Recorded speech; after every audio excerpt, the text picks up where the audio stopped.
Hi news ಫಸ್ಟ್ಗೆ ಸ್ವಾಗತ. ನಾನು ನವೀನ್ ಕುಮಾರ್ BN. ಅಲಂಕಾರ ಪ್ರಿಯೋ ವಿಷ್ಣು ಅಭಿಷೇಕ ಪ್ರಿಯ ಶಿವ.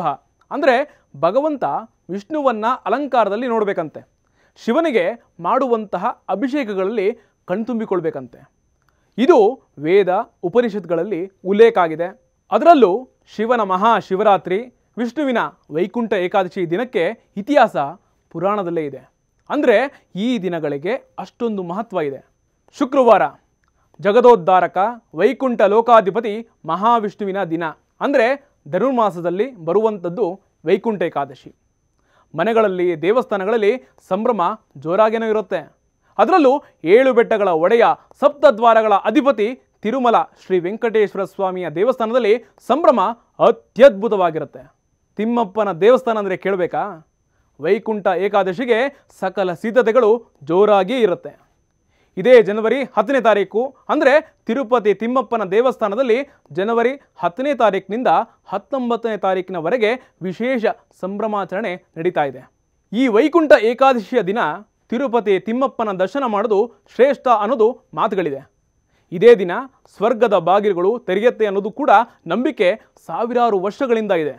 ಅಷ್ಟು ಮಾತ್ರ ಅಲ್ಲ, ಗರುಡ ವಾಹನದ ಜೊತೆಗೆ ಮುಕ್ಕೋಟಿ ದೇವತೆಗಳೊಂದಿಗೆ ಮಹಾವಿಷ್ಣು ಬಂದು ಭಕ್ತರಿಗೆ ದರ್ಶನ ಕೊಡ್ತಾನೆ ಅನ್ನುವಂತಹ ನಂಬಿಕೆ ಕೂಡ ಇದೆ. ಹೀಗಾಗಿ ವೈಕುಂಠ ಏಕಾದಶಿ ಬಂದರೆ ಸಾಕು, ತಿರುಪತಿ ತಿರುಮಲ ದೇವಸ್ಥಾನ ಭಕ್ತ ಸಾಗರದಿಂದ ತುಂಬಿ ತುಳುಕತ್ತೆ. ಲಕ್ಷಾಂತರ ಭಕ್ತರು ಬಂದು ತಿರುಪತಿ ತಿಮ್ಮಪ್ಪನ ದರ್ಶನ ಮಾಡ್ಕೊಂಡು ಹೋಗ್ತಾರೆ. ಹೀಗಾಗಿ ಈ ಬಾರಿಯ ವೈಕುಂಠ ಏಕಾದಶಿಗೆ ಬರುವಂತಹ ಭಕ್ತಾದಿಗಳಿಗೆ ಯಾವುದೇ ತೊಂದರೆ ಆಗಬಾರ್ದು ಅಂತ ಎಲ್ಲ ವ್ಯವಸ್ಥೆಗಳನ್ನು TTD ಮಾಡಿಕೊಂಡಿದೆ. ವೈಕುಂಠ ಏಕಾದಶಿಗೆ ದ್ವಾರದರ್ಶನಕ್ಕೆ ಬಹಳ ಆದ್ಯತೆ ಕೊಡಲಾಗುತ್ತೆ. ವೈಕುಂಠ ಏಕಾದಶಿ ಹಾಗೂ ವೈಕುಂಠ ದ್ವಾರ ದರ್ಶನದ ಅವಧಿ ಜನವರಿ 10ನೇ ತಾರೀಕಿನಿಂದ 19ನೇ ತಾರೀಕಿನವರೆಗೆ ಇರುತ್ತೆ. ಈ ಬಾರಿ ದೇವಸ್ಥಾನಕ್ಕೆ ಏನಿಲ್ಲ ಅಂದ್ರೂ 7 ಲಕ್ಷಕ್ಕೂ ಹೆಚ್ಚಿನ ಭಕ್ತರು ಬರ್ತಾರೆ ಅನ್ನುವಂತಹ ಮಾಹಿತಿ ಕೂಡ ಇದಂತೆ. ಅದಕ್ಕೋಸ್ಕರ ಒಟ್ಟು 10 ದಿನಗಳ ಕಾಲ ವೈಕುಂಠ ದ್ವಾರ ಓಪನ್ ಆಗಿರುತ್ತೆ. ದೇವರ ದರ್ಶನ ಸರಳ ಹಾಗೂ ಸಾಂಗವಾಗಿ ನೆರವೇರಿಸುವುದಕ್ಕೆ ಹಲವು ನಿಯಮಗಳನ್ನು ಮಾಡಿಕೊಂಡಿದ್ದಾರಂತೆ. ಜನವರಿ 10ನೇ ತಾರೀಕಿನ ಮುಂಜಾನೆ 4:15ರಿಂದಲೇ ಪೂಜೆ ಪುನಸ್ಕಾರಗಳು ಆರಂಭ ಆದರೆ ಸರ್ವದರ್ಶನವನ್ನು ಬೆಳಗ್ಗೆ 8 ಗಂಟೆಯಿಂದ ಶುರುವಾಗುತ್ತಂತೆ. ವೈಕುಂಠ ಏಕಾದಶಿ ದಿನ ಭಕ್ತಾದಿಗಳು ಮಲಯಪ್ಪ ದೇವರನ್ನ ಶ್ರೀದೇವಿ ಭೂದೇವಿ ಜೊತೆಗೆ ಬಂಗಾರದ ರಥದಲ್ಲಿ 3 ಪ್ರಮುಖ ಬೀದಿಗಳಲ್ಲಿ ಮೆರವಣಿಗೆ ಮಾಡಲಾಗುತ್ತೆ. ಬೆಳಗ್ಗೆ 9ರಿಂದ ಸಂಜೆ 4 ಗಂಟೆವರೆಗೆ ಶ್ರೀದೇವಿ ಭೂದೇವಿಯೊಂದಿಗೆ ಮಲಯಪ್ಪ ಸ್ವಾಮಿ ವಾಹನ ಮಂಟಪ ಬಳಿ ಭಕ್ತಾದಿಗಳಿಗೆ ದರ್ಶನವನ್ನು ಕೊಡ್ತಾನೆ.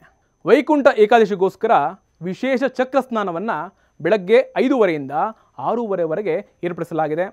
ಸರ್ವದರ್ಶನಕ್ಕೋಸ್ಕರ ಭಕ್ತಾದಿಗಳಿಗಾಗಿ ಒಟ್ಟು 90 ಕೌಂಟರ್ಗಳಲ್ಲಿ ಟೋಕನ್ಗಳನ್ನು ಕೊಳ್ಳಲಾಗುತ್ತೆ. ತಿರುಪತಿಯ ಒಟ್ಟು 8 ಕೇಂದ್ರಗಳಲ್ಲಿ ಹಾಗೂ ತಿರುಮಲದ 4 ಕೇಂದ್ರಗಳಲ್ಲಿ ಕೌಂಟರ್ಗಳಿವೆ. ಜನವರಿ 9ನೇ ತಾರೀಕಿನಿಂದ ಟೋಕನ್ಗಳನ್ನು ಪಡಿಬೋದು. ಜನವರಿ 10, 11 ಹಾಗೂ 12ನೇ ತಾರೀಕಿನವರೆಗೂ ಕೂಡ ಅತಿ ಹೆಚ್ಚು ಭಕ್ತಾದಿಗಳು ಬರುವಂತಹ ಸಾಧ್ಯತೆಗಳು ಕೂಡ ಹೆಚ್ಚಾಗಿದೆ ಅಂತೆ. ಲಿಮಿಟೆಡ್ ರೂಮ್ಗಳನ್ನು ಬುಕ್ ಮಾಡಿಕೊಳ್ಳೋದಕ್ಕೆ ಅವಕಾಶ ಕೊಡಲಾಗಿದೆ. ಯಾರು ಟೋಕನ್ ಹಾಗೂ ಟಿಕೆಟ್ ತೆಗೆದುಕೊಂಡಿದ್ದಾರೋ ಅವರಿಗೆ ಕ್ಯೂ ಮೂಲಕ ಬಿಡ್ತಾರೆ. ಟೋಕನ್ ಹಾಗೂ ಟಿಕೆಟ್ ಮೇಲೆ ದರ್ಶನದ ಟೈಮ್ ಕೂಡ ಪ್ರಿಂಟ್ ಆಗಿರುತ್ತೆ. ಒಟ್ಟು 12,000 ವಾಹನಗಳಿಗೆ ತಿರುಮಲದ MBC ಔಟರ್ ರಿಂಗ್ ರೋಡ್ ಮತ್ತು RBGಯ ಸ್ಥಳಗಳಲ್ಲಿ ಪಾರ್ಕಿಂಗ್ ವ್ಯವಸ್ಥೆಯನ್ನು ಮಾಡಲಾಗಿದೆ.